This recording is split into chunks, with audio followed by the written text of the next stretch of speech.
Pernah nggak sih kamu merasa hatimu seperti habis dirobek-robek? Entah karena dikhianati, ditinggal tanpa alasan, atau cinta yang nggak pernah terbalas. Rasanya campur aduk, marah, sedih, kecewa, bahkan kadang benci sama diri sendiri. Kadang, malam-malam kamu habiskan dengan bertanya-tanya, kenapa harus aku yang merasakan ini? Atau, apa aku memang pantas disakiti? Tapi, percaya nggak, luka itu sebenarnya bisa jadi pintu buat kamu mengenal diri sendiri lebih dalam. Luka itu, meski menyakitkan, seringkali membawa kita ke perjalanan yang nggak pernah kita bayangkan sebelumnya. Perjalanan untuk menemukan kekuatan dan makna baru dalam hidup.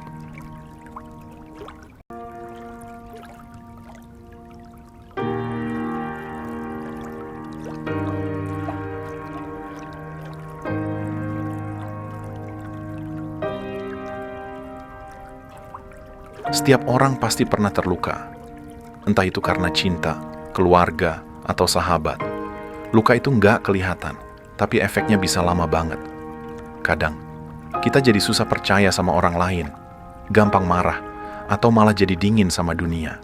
Ada yang memilih menutup diri, ada juga yang pura-pura bahagia di depan orang lain, padahal di dalam hati masih berantakan. Tapi, luka itu bukan akhir cerita. Justru, dari luka kita bisa belajar mengendalikan emosi dan membangun diri jadi lebih kuat. Luka itu seperti alarm yang mengingatkan kita untuk berhenti sejenak, melihat ke dalam, dan bertanya, apa yang sebenarnya aku butuhkan? Apa yang bisa aku pelajari dari rasa sakit ini? Kadang, luka juga mengajarkan kita untuk lebih selektif dalam memilih siapa yang layak masuk ke dalam hidup kita.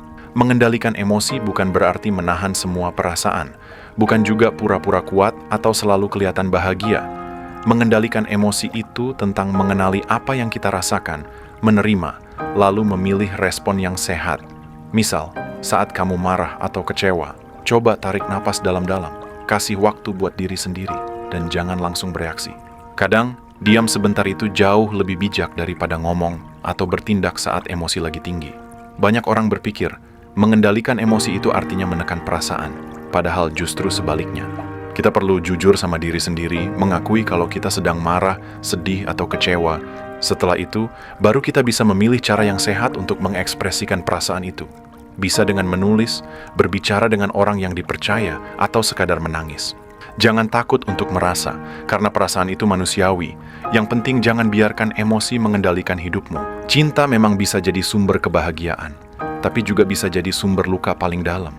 Kadang, kita terlalu berharap sama seseorang, sampai lupa kalau kebahagiaan utama itu datang dari diri sendiri. Kalau kamu lagi patah hati, ingat, itu bukan berarti kamu gagal. Itu cuma tanda kalau kamu pernah berani mencintai, dan itu nggak salah. Banyak orang takut jatuh cinta lagi setelah disakiti, padahal cinta itu bukan musuh. Cinta adalah anugerah, tapi kita perlu belajar mencintai dengan cara yang sehat. Jangan jadikan cinta sebagai alasan untuk melupakan diri sendiri. Jangan juga mengorbankan harga diri hanya demi diterima atau dicintai orang lain. Kalau kamu pernah dikhianati atau ditinggalkan, izinkan dirimu untuk merasakan sakitnya, tapi jangan biarkan luka itu mengubah hatimu jadi keras. Cinta yang sehat selalu dimulai dari mencintai diri sendiri dulu. Hubungan yang sehat itu bukan yang selalu mulus tanpa masalah. Justru, hubungan yang sehat adalah yang bisa saling menerima kekurangan, saling mendukung, dan saling memberi ruang untuk tumbuh. Kalau kamu pernah disakiti, jangan buru-buru menutup hati. Beri waktu buat diri sendiri untuk sembuh, tapi jangan biarkan luka itu mengubah kamu jadi orang yang dingin atau penuh curiga.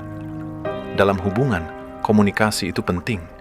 Jangan takut untuk jujur tentang perasaanmu, baik itu rasa sakit, kecewa, atau harapan. Kadang, kita terlalu takut kehilangan, sampai-sampai rela menahan semua perasaan sendiri. Padahal, hubungan yang sehat adalah yang bisa saling terbuka dan saling menguatkan. Kalau kamu merasa hubunganmu toksik atau nggak sehat, beranilah untuk mengambil jarak. Ingat, menjaga diri sendiri juga bentuk cinta.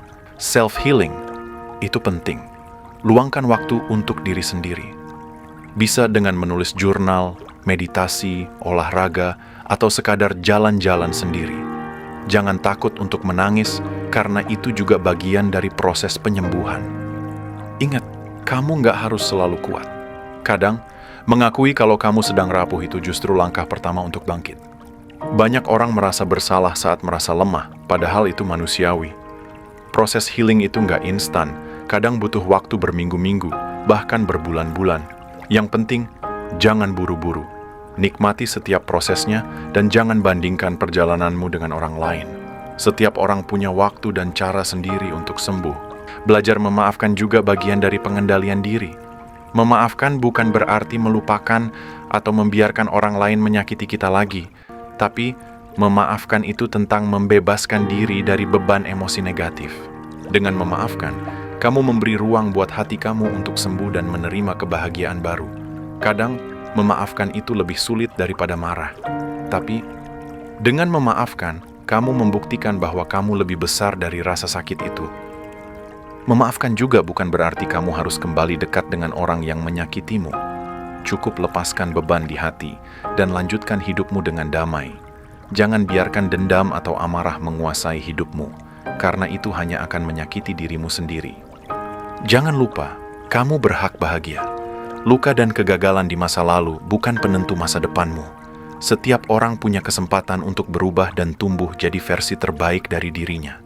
Jangan biarkan luka mengendalikan hidupmu. Jadikan itu pelajaran, bukan penghalang. Setiap hari adalah kesempatan baru untuk memulai lagi. Jangan takut untuk bermimpi meski pernah gagal. Ingat, orang-orang hebat di dunia ini juga pernah jatuh dan terluka. Yang membedakan mereka adalah keberanian untuk bangkit dan mencoba lagi. Kamu juga bisa. Jangan biarkan masa lalu mencuri kebahagiaanmu hari ini. Sekarang, aku mau kasih beberapa tips praktis yang bisa kamu coba untuk mengendalikan diri dari luka dan emosi. 1. Kenali dan terima perasaanmu. Jangan menyangkal atau menolak emosi yang muncul. Tulis di jurnal atau ceritakan ke orang yang kamu percaya. 2. Berikan waktu untuk diri sendiri. Jangan memaksa diri untuk cepat sembuh. Healing itu proses, bukan perlombaan. 3. Jaga kesehatan fisik dan mental. Olahraga ringan, makan makanan sehat, dan tidur cukup bisa membantu memperbaiki mood. 4. Cari kegiatan positif. Lakukan hobi yang kamu suka, belajar hal baru, atau ikut komunitas yang mendukung. 5. Jangan ragu minta bantuan. Kalau merasa berat, nggak ada salahnya konsultasi ke psikolog atau konselor. Kalau kamu pernah merasa terluka atau sedang berjuang mengendalikan emosi, tulis di kolom komentar, "Aku siap sembuh dan bahagia." Jangan lupa like, subscribe, dan share video ini ke teman-temanmu yang mungkin juga butuh semangat. Ingat, kamu nggak sendirian. Kita semua sedang belajar jadi lebih kuat, satu langkah kecil setiap hari. Terima kasih sudah menonton. Semoga hari-harimu penuh ketenangan dan cinta yang sehat. Jangan pernah lelah untuk mencintai diri sendiri, karena kamu layak bahagia. Sampai jumpa di video selanjutnya dan tetap semangat menjalani proses healingmu. Ingat, setiap luka adalah bagian dari perjalananmu menjadi pribadi yang lebih kuat dan bijaksana. Sampai ketemu lagi.